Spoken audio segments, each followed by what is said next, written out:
So let's kick it off with Andy. Andy Diversity is from International Finance Corp, and he's going to give us a view on the last 10 years of investing in emerging markets.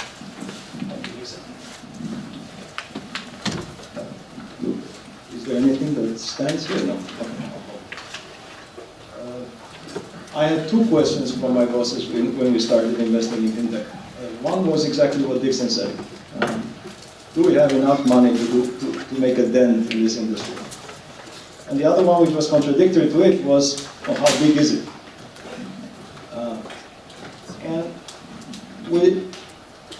To answer that question, we became a little bit more philosophical, and we went at the 10,000 foot or 30,000 foot level, where I'm going to try to keep you today. We know for sure that the world is becoming cashless. There is probably no doubt, but we might have different views on what is happening in the payments world, but we definitely know that the world is becoming cashless. And to help the world become cashless, we need an entire infrastructure that can move electronic value end-to-end, consumer to business to business, everywhere.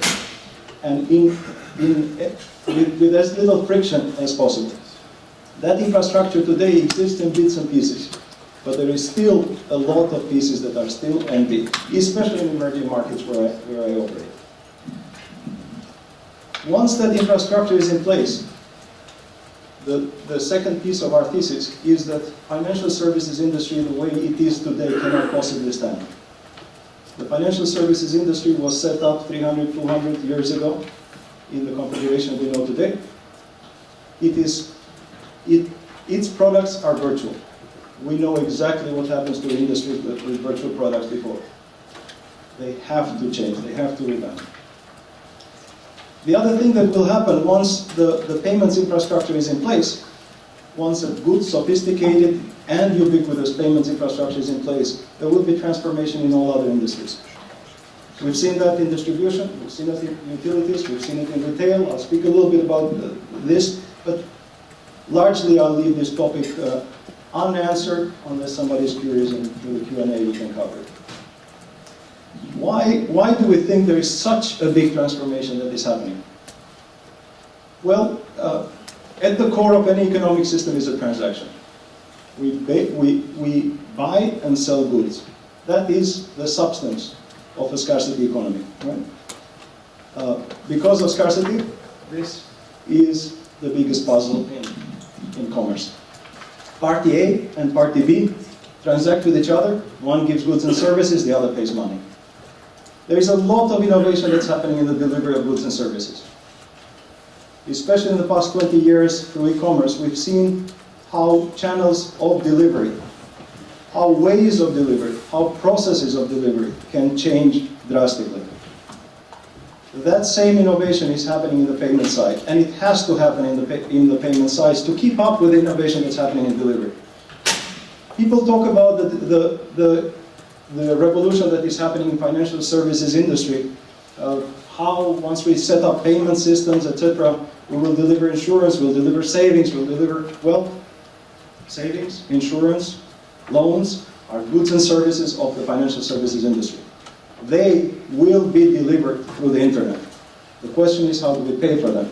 Can that same internet, can that same ubiquitous network carry both the goods one way and the payment the other way? That is the opportunity at the core. Now, what does that mean for opportunities to invest? Number one for us has been consumer enablers. Of course, I operate in emerging markets, where one of the biggest problems, as you have all seen and you've been mentioning today, is that consumers don't have an account, which means they are not party to electronic value. Banks have either because of their cost structure, banks have largely ignored a large portion of the consumers. Regulators have not been friendly to this either. They've actually caused more trouble than the players themselves. So I will talk a little bit about, I've marked with the red mark the two themes I'm going to be talking about. The rest I will leave largely uncovered, but again, through Q&A we can revisit anything. We are investing in business enablers. Of course, the consumer is part of the transaction. The business is on the other side, usually, of the transaction, which means we need to enable businesses through acquiring networks to accept electronic value. The central infrastructure is very important to us. We have invested in central infrastructure, in processors and switches. It is the guardians of interoperability. We keep talking about interoperability. These are the guys that will have to establish it. I always believe that somebody has to be responsible for every problem, and that is the party responsible for the problem. We certainly believe that the consumer enablers and the business enablers should proliferate, but the central infrastructure should keep that proliferation from going insane. Obviously, the world is no longer made up of provinces. It's one big world. We see that in the internet world.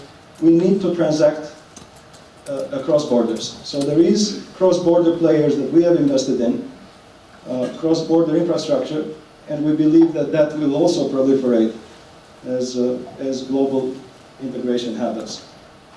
Because there is cash in the system, we found that one of the largest themes for our investment is the collection networks. Everybody consumes today services. We consume utilities, we consume financial services, we consume we consume virtual goods, music, content, etc. But we need to pay for it, and if you have cash, that's not going to help much. So we need these collection networks in the emerging markets, the likes of Western Union, that can collect, or where people can go and pay bills. We see that the new lending is changing dramatically, and we are investing in new lenders that are competing more efficiently with banks. We also see marketplaces and exchanges taking the territory of banks. Banks have always been the intermediaries, taking money from savers and lending it to people who want capital. Marketplaces are getting in between. The likes of Lending Club, etc., are happening. We have invested in a couple of those too. And then other industries, as I mentioned earlier, will change. Just to capture two topics so that I give some food for thought. The bank account of the future, what is it? We have defined the bank account legally. And in most minds, the people that I talk to, especially the regulators, they don't see a functional definition of a bank account. They see a legal definition of a bank account, which destroys quite a bit of thinking behind it. But if you really want to challenge that thought, who is the banker of the future? Is it going to be Walmart? Is it going to be an agent network? Is it going to be an internet player? One of the largest, if you want to call it bankers in the world today, is Alibaba, with 600 million accounts. They beat any financial institution that has been around for 200 or 300 years. Is a social network the banker of the future? Well, Facebook thinks they stand a chance, right? That's why they bought WhatsApp. So does the WeChat. They have a Tencent product in China. WeChat also have a similar intent. And what's the form of the bank account? Well, we don't know. It can be anything, and frankly, as an investor, I'm actually completely neutral. I don't care. A bank account could be you, could be your own DNA. That would be the ultimate bank account. It could be a national ID number, it could be a plastic card, it could be a virtual wallet. It doesn't matter. In the end, maybe it is telepathy. As investors, we don't want to worry about that. We like to worry about the functions, not the medium. How is lending changing? Well, lending, again, let's not forget, in lending, the product is virtual. Why do we have a physical world to handle a virtual product? So, what is happening in the internet world is going to happen in the lending world. Three of the core questions that the lender tries to answer when they lend is identity, is ability to pay, and willingness to pay. Now, identity, who knows better my identity than Facebook and LinkedIn? If I have 3,000 CEOs that are my friends in LinkedIn, don't you think that's enough enough data, enough proof that I am who I am? Is a plastic card that is issued by a government more reliable than my identity on LinkedIn? I would probably say no. So the social networks are going to play some role in lending. Whether they will be used by others or whether they will be the lenders, we don't know. Ability to pay back is also a very, very critical element in deciding whether you can lend. A company like Lendo, for example, they are running algorithms that say birds of a feather flock together. The closer you are to somebody who defaults, the most likely you are to default. And then willingness and propensity to pay back, well, that is answered through the Lendos. And then companies like Quicken that are amassing huge financial data from individuals. We have invested in a similar company in India. They understand the balance sheet and the income statement of individuals a lot more than any bank.